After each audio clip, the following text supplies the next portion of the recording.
All right, welcome back to the next episode of my NHL Deep Dive series. Today we are talking about my 19th ranked team, which is the Seattle Kraken. And Seattle had kind of an interesting offseason. They went out and made two pretty substantial moves.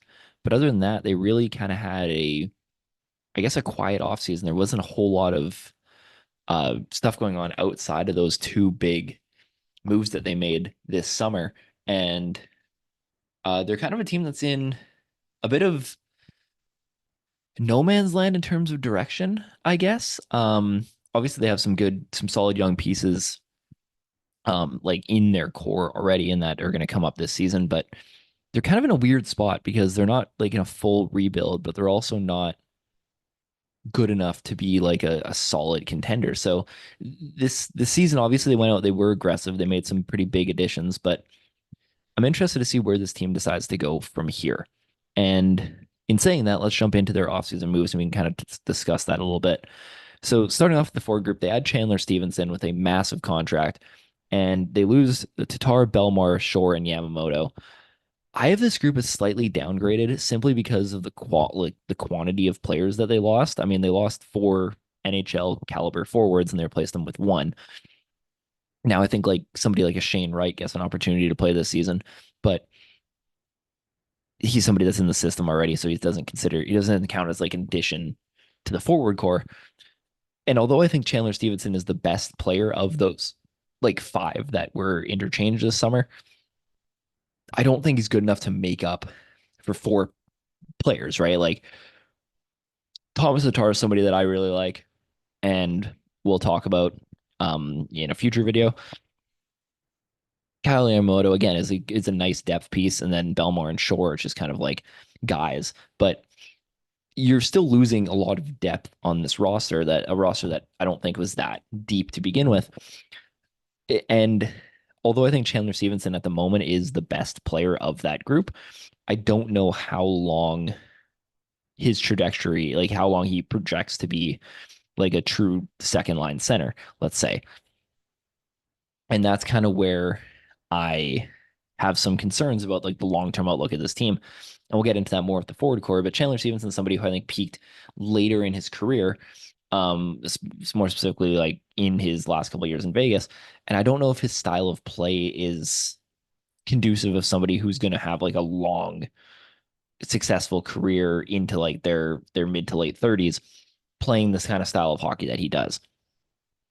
So it's going to be interesting to see um, how that deal ages over the next couple of years.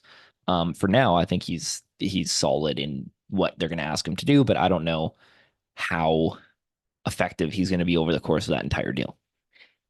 Defensively, I think this group got significantly better, and they add Josh Mahara and Brandon Montour. They lose Justin Schultz and Brian Dumoulin. The Dumoulin loss, I've been a Brian Dumoulin truther for basically forever, so I'm a fan of his. Um, Justin Schultz didn't pan out, I think, the way that Seattle really wanted him to, especially near the end. Mahara is just kind of like a dude. But Brandon Montour is the interesting one. And Brandon Montour, similar to Chandler Stevenson, I don't know how much of Brandon Montour's success in Florida was due to Florida or was due to Brandon Montour finally finding his game. Obviously, Seattle's hoping that it's the latter, but similar to Chandler Stevenson, who really found success once he was put into the right role in Vegas, I don't know if Brandon Montour is going to be able to translate what he did this past season or this past couple seasons to a new team where he's going to be kind of thrown in as the guy. Whereas in Florida, he was one of their primary defensemen, but they still had guys like Forsling and Ekblad around him. And obviously, Seattle has Vince Dunn, but it's just a different system. It's a different setup. And Brandon Montour is somebody who was good in his other stops around the NHL, but he wasn't what he was in Florida. So obviously they're hoping that he breaks out. I have more faith in Brandon Montour's contract aging well than I do the Chandler Stevenson deal. But it's going to be kind of an interesting year in that sense. But still, I think on paper, as of now, this group has to be looked at as upgraded. I think Brandon Montour has been one of the best defensemen in the last couple seasons, and they really didn't lose a whole lot of like quality players below that. And of course, there's no real change in net, so everything more or less stays the same there. Diving more into this forward core, I have them tied for 17th in the NHL. And let's start with talking about Jared McCann because Jared McCann rocks. Jared McCann is like just the maybe the perfect utility player in the NHL. He is like the if you were to build a Swiss Army knife of a hockey player, Jared McCann is your guy. This is somebody who can score, he can pass, he can drive plays, he can work in transition, he can work in more of a slower, methodical system. He's very good defensively. He just kind of does everything. And Jared McCann is somebody who the numbers community has been on for a while now, and he really had his breakout a couple of years ago, at least like analytically pre Seattle draft. And then as soon as he went to Seattle, they just threw him into a really difficult role, and he just exploded and became this superstar player. And I don't expect that to slow down anytime soon. I think you put him on line with guys like Beniers and Eberle, um, Matty Beniers, I guess we can talk about now in a second too. But Jordan Eberle is another guy who's been super underrated his basically his whole career. He's been a super effective top six forward. Now, again, the thing with Seattle is this team kind of is aging, and I don't know how long they have a like first line caliber Jordan Eberle for. And that's maybe a concern for this team. And you can look at Jared McCann in kind of a similar light, although I think he still has a lot of tread left on the tires. But Chandler Stevenson, as I talked about earlier, is another guy who I think, when do we when are the wheels going to fall off? And I don't think it's going to be as I don't think it's going to take as long as Seattle probably hopes that it will. He strikes me as a player that's going to hit that wall a lot faster than some people think. And I like Chandler Stevenson. This isn't to say Chandler Stevenson is a bad player today, but I just don't know how that projects in 3 or 4 years. Um, Moving around this top six, I mean, Matty Beniers is the other guy who needs to get a shout out. I mean, he was fantastic last season. He was very good in his rookie season. He's somebody who continues to kind of develop. I don't think he took the step forward as he didn't take as big of a step forward as I think Seattle really wanted him to last season. But again, I mean, you give him another year of this top six, and you go and get Chandler Stevenson, who's going to take some of that load off him this season. And I think that's all that matters, at least for in the context of talking about a deep dive for the 2024-25 season. Is Matty Beniers' role is going to get kind of not diminished, but it's going to get changed a little bit, and it'll allow him to kind of learn a lot more instead of just kind of having to be that guy. Like now they have Stevenson and they have Gord and they have Shane Wright behind him. So I think that all is going to compile into Matty Beniers being able to continue to break out, continue to become this first line center they drafted him to be, and that I think he's going to project to be in even maybe as soon as next season. You look at the rest of this top six, and I think Burakovsky is fine for what he is. And Jaden Schwartz is again and one of those guys who's starting to age, and I just don't know how much treads left on the tire, and that's kind of what I worry about with the Seattle team. Like I don't know, especially looking at this top six, I don't know if there's enough here for me to look at this team and say, yeah, they're good now. Like they're 19th right now. They're in kind of that playoff hunt, but they're also going to take a huge step forward in the next like 2 years. 2 years from now, this core is going to be even better. And I look at it and I'm like, is Jared McCann going to be better in 2 years? Maybe, probably not. He'll probably be the same player, if not slightly worse. Is Jordan Eberle going to be the same player in 2 years? Definitely not. Is Jaden Schwartz going to be the same player in 2 years? No. What about, Burakovsky and Stevenson? It's like, well, they'll probably take a step down too. Bjorkstrand had a bounce back season last year. He looked better than he did his first year in Seattle.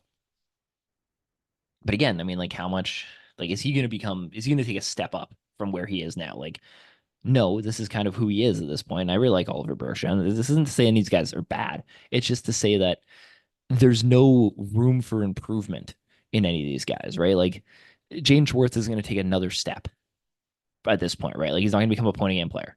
Watch him score 90 points this season. But like the likelihood of Jaden Schwartz becoming a better player than what he is currently is unlikely, right? Same with Stevenson and Eberle and Bjorkstrand and Burakovsky, right? Like now you look at that and that kind of just leaves Matty Beniers, right? Like in that top nine, right? It leaves Ellie Tolvanen and Matty Beniers as the only two guys in that top 9, and even Tolvanen's might be pushing it, right? Like, who can really take another leap. And that's what concerns me about Seattle is it seems like this is kind of their cap for now until the next wave of players comes up, right? Like you look at the rest of this team, and the only guy that really jumps out to me as a huge piece is Shane Wright. And you're really banking on Shane Wright developing into that legitimate top 6 forward that he was drafted to be, and that I still think he will be. But that's a big question mark, right? This is a guy that barely has played in the NHL at all. And, he's heading into year 3, and he's played a handful of NHL games over his career. And he looked really good in the American League last season, but that's a big leap. So obviously I don't think Shane Wright has to become that guy this season. He might not even have to become that guy next season, but by the end of next year, you have to be looking at Shane Wright as like a full-time NHLer who can be your second line center, right? By the end of next season. That's the projection that it has to be right now. You have to look at this and say Shane Wright's gonna be our number 2 center, and we're good with that. Like we feel very good about Beniers and Wright down the middle. But 2 years from now, like you're gonna have to retool this entire top 6, right? McCann will be there, you know, Schwartz, Eberle, Burakovsky, Bergstrand. Maybe Bergstrand's in that top 6. And then what? Right? Like there's too many questions about this team down the road. And obviously that doesn't this is a deep dive on the team today. And again, I think that it's a serviceable offense for where this team's gonna be, right? Like Seattle's gonna be in the playoff mix. They're gonna knock on that door. Maybe they get in if they get some good goaltending. Maybe if like, Chandler Stevenson has a good year and Bjorkstrand continues to bounce back and none of the other forwards take a step down. We might be talking about Seattle in the battle for 8th place in the West. I don't know if they can take a step above that, right? Like I don't know if this core, I don't know. Like I look at this team, man, and I'm like, maybe you keep 3 of these guys over the next 4 years that are going to be like part of that next core that's going to be competing for like hopefully a championship or a good spot in the Pacific. There's a lot of turnover on this roster, and I think that goes back to where how Seattle built this team to begin with, where there really wasn't like a huge direction when they did their expansion draft. They just kind of took guys. It seemed like when Seattle did their expansion draft, I think the best comparison I heard was that they let 3 departments on the team pick a third of the roster, right? So it's like the analytics department picked 10 players, the old school kind of coaches in the building took 10 players, and then the other whatever other group they decided to have pick 10 guys. And that's how they built this team. And they're just like, all right, there we go. We each got 10 of our guys. We each kind of a third of this team is built in the direction that one of our groups wanted it to be built in. So that's the situation that we're in. And I feel like they're still kind of in that mindset, right? Like this is a very weird combination of players where it's like you have guys like McCann and Bjorkstrand who are like these super underrated utility knife, Swiss Army knife kind of guys. You have your young guys like Beniers and Wright, and even an Ellie Tolvanen who they got off waivers, which was a phenomenal pickup. And you kind of got like your Chris Tanevs and your Burakovskis and your Chandler Stevensons, and it's like, where's this team going? Like, what's the big picture? Like 2 years from now, where does this team want to be? I don't know if anybody can answer that. I don't know if management can answer that. So that's my biggest concern with this team long term. Do I think that they'll be good enough to compete for a playoff spot this year? Yeah. Do I think that they're going to make the playoffs? Maybe. I think most likely this is one of those teams looking on the outside looking in, right? Like I think a team like Utah has more upside. I think even a team like Minnesota, who we talked about a while ago, has more upside. Um, Although I think Minnesota's roster going in now has more questions than maybe a Seattle does. But I don't look at this team and outside of like a Shane Wright breakout, I don't really see anybody on this offense that is going to take a massive leap forward this year, right? Like unless Beniers moves up like a whole tier, Shane Wright's really the only guy that I look at that and is like he could really pop off. But it's like where? Because they have Gord and Stevenson ahead of him too. And obviously either one of those guys can play on the wing and you can kind of move guys around. But I have concerns. Now, 17th in the NHL is, about middle of the pack, and that's fine. This team's ranked 19th. So I don't know. I don't know what the vibes are for this offense going into the season. but I am slightly concerned. It does give me pause to kind of look at this offense and think about where they're kind of going to be in the next at the end of the year.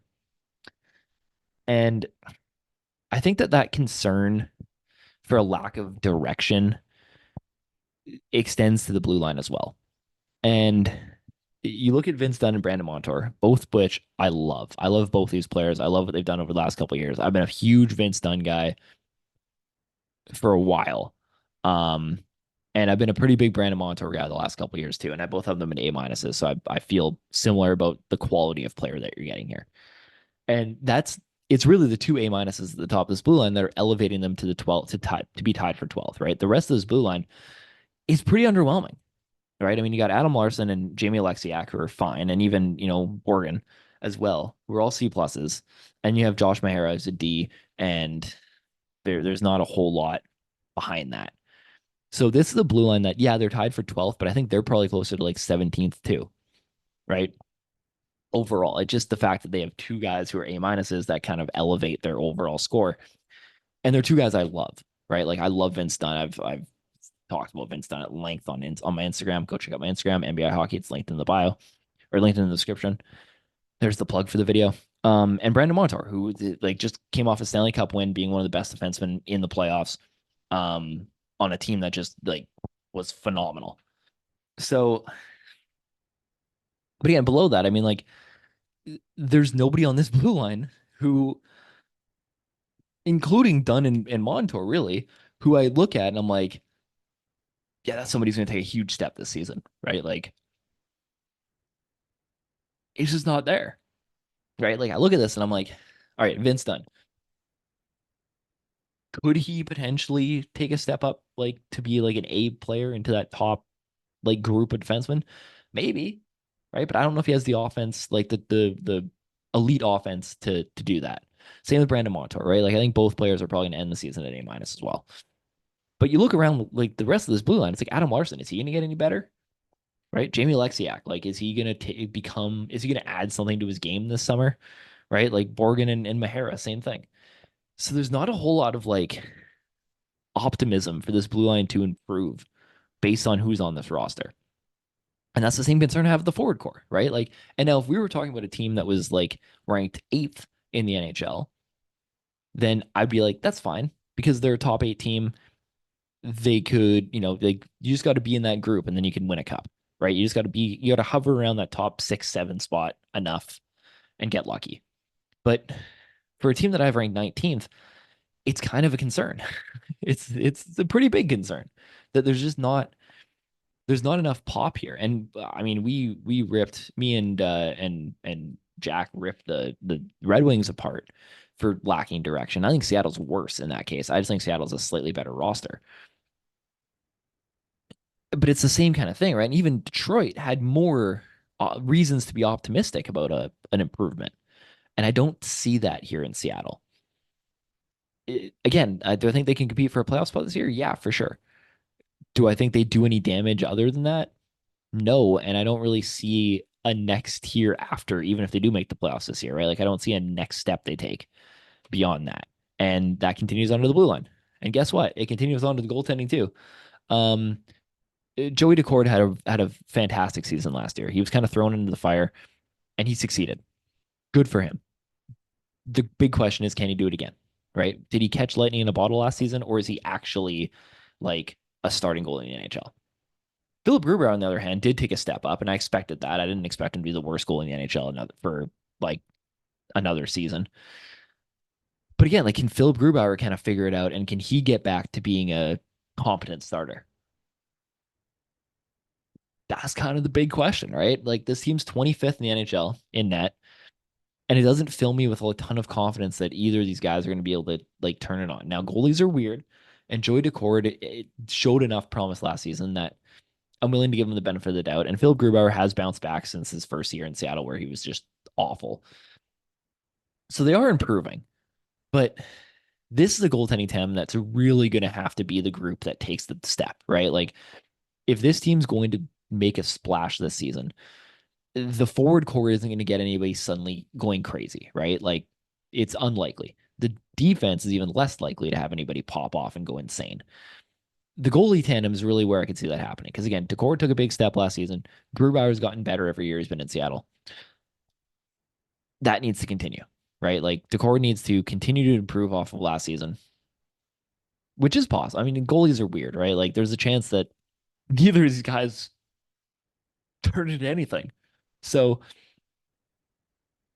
it, goalies are so, and this is another goalie tandem that's just so, it has the potential to be very inconsistent. So I'm kind of holding my breath on it. But if this team is going to take a big splash, like going to be like a top three team in the Pacific, big splash, I think it's going to be because one of these goalies, one or both these goalies go crazy. I'm just going to throw that out there. That's my kind of safety net for this team being very good this season. But overall, I mean, like, I think I've said it a bunch in this video. Seattle's just, there's too many things. There's too many areas on this team where I look at it and I'm like, they've hit their peak there. Like that is what Seattle is. Um, and that's scary to me. If I'm a Kraken fan, right? Like I look at their prospect pool and they got some guys coming up, but overall, like you're betting on prospects at that point, and until they make the NHL roster, until they look good, right? Like even Shane Wright, like we could talk about how much potential Shane Wright has all the time, but until he plays and actually proves it this season, it's just kind of talk. So yeah, I'm concerned that there's no direction after this year, right? Like Seattle seems to be a team that's really just building year by year, right? They're like, okay, we're going to do this year, see if it works. And if it works, then good, we'll do it again. And if it doesn't work, then we're going to trade some guys away and we're going to go sign some more guys and just kind of keep plugging these holes forever until finally we figure out something. That seems to be Seattle's team building philosophy. And it's been their team building philosophy all season or all franchise, basically. And that concerns me because I think they had potential in the expansion draft to be very good, and they just kind of blew it. And they've been blowing it. And it seemed like after that first year, they were going to kind of take a step back and they're going to see they're going to trade some guys away and kind of build this thing up properly. And they've been drafting really good. Like they're drafting. Like I always look at Seattle and I'm like, wow, this is a team that had another good draft. And they go and throw a bunch of money at Chandler Stevenson. And it's like, well, I think there's too many voices going on in this management room right now, and it's led to this team that's kind of directionless. And hopefully they can figure it out because I want Seattle to be good. Like I really do. I think it's good for the NHL. I mean, look what Vegas being good has done for the NHL. It's been phenomenal. And clearly Seattle didn't have the same kind of foresight that Vegas did going into the expansion draft. And I think that's kind of that has hurt them. It's not kind of hurt them. It's definitely hurt them. So hopefully this year is the year that they kind of can sit back and reassess what the game plan is for this roster because I think their scouting department has been very good. Their drafts are always very good. They're always a team that I like their board when they leave. But their free agent moves have been questionable. Some of their trades have been questionable, and you end up with this team that's just kind of an amalgamation of guys who have already peaked, and that's not going to win you very many games, especially down the stretch, right? If you're just plugging guys in that are what they are and don't have much upside, you kind of know what you are a month into the season. So yeah, I mean, I think Seattle can battle for a playoff spot for sure. I think they have enough talent there to do that. I don't know if there's any more talent beyond that can really make a difference to this team going on like a deep playoff run. But anyway, that is this Seattle Kraken. And look at that back to back, well, almost back to back days of uploading. I don't know when I'm gonna upload this. I'm recording it the day after I posted my St. Louis Blues one, so I'll probably post it up immediately. But yeah, like I said, we're grinding for the next month here, trying to get these done, and I hope you enjoyed. Let me know what you think of Seattle. I think they're a fascinating team. I just think they're fascinating for like all the wrong reasons. But yeah, let me know what you think down below, and we will see you in the next video. Thank you for watching. Make sure you like and subscribe. Go follow the Instagram. I post a bunch of stuff there too. I'll post updates on when this series is continuing to come out. And yeah, thank you for watching. And hockey's right around the corner. So get excited.